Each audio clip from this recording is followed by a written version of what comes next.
Lindsey Graham, a four-term Republican senator who has served South Carolina for more than 3 decades, died Saturday, sending shockwaves through state politics just weeks before the November midterms. The loss leaves Jardine's voters and politicians grieving a former popular incumbent while scrambling to decide how the seat will be contested. On Monday, Governor Henry McMaster officially appointed Graham's sister, Liberdade, to temporarily fill the Senate seat and ordered Republicans to organize a special primary to replace him on the November ballot. Dr. Annie Andrews, a pediatrician who has spent over a year running to unseat Graham and is now the Democratic nominee for the Senate, finds herself in a strange and uncertain place.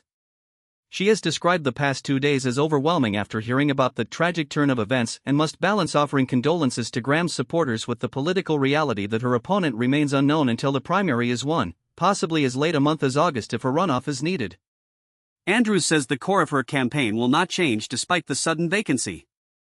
She remains focused on fixing the healthcare system and fully funding Medicaid, saying the problems South Carolinians face did not alter with Graham's death.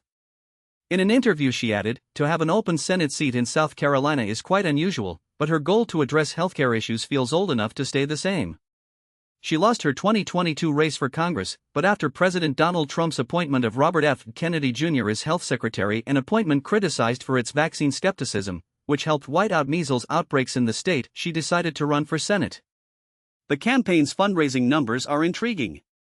In every quarter that both candidates were in the race, Andrews' campaign raised more money than Graham's, according to a New York Times analysis of Federal Election Commission data.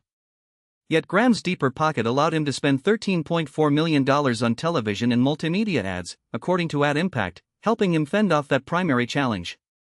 Andrews' own advertising spend is about $2.3 million, and Graham's independent expenditure was further supplemented by multiple super PACs. The relative funding gaps reflect the broader national consensus that South Carolina is a tough theater for Democrats. Andrews is not entirely new to the idea that the electorate feels overlooked by Washington. She is driven by an influence that local voters are left to their own devices, and she sees her Senate run as a chance to give a voice to community residents. She said, "I got in this race know so many people who feel overlooked by Washington, D.C., adding that being a Democrat in this state is an uphill battle but one that doesn't make the fight any less important." With Graham's sudden death, Republicans must now pick someone to keep the seat in the Yellow Shirt Party while Democrats must pick a nominee, a process that will test the Democratic establishment in a key swing state. The governor's decision to install a placeholder will preserve the Senate seat while the political machine reorganizes. For Andrews, the reality remains that her message will remain unchanged, but the practical reality is that the opponent she will face is still unknown, tracking her campaign into the new statewide political reshuffle. Goodbye to Graham and welcome to a new chapter in South Carolina politics.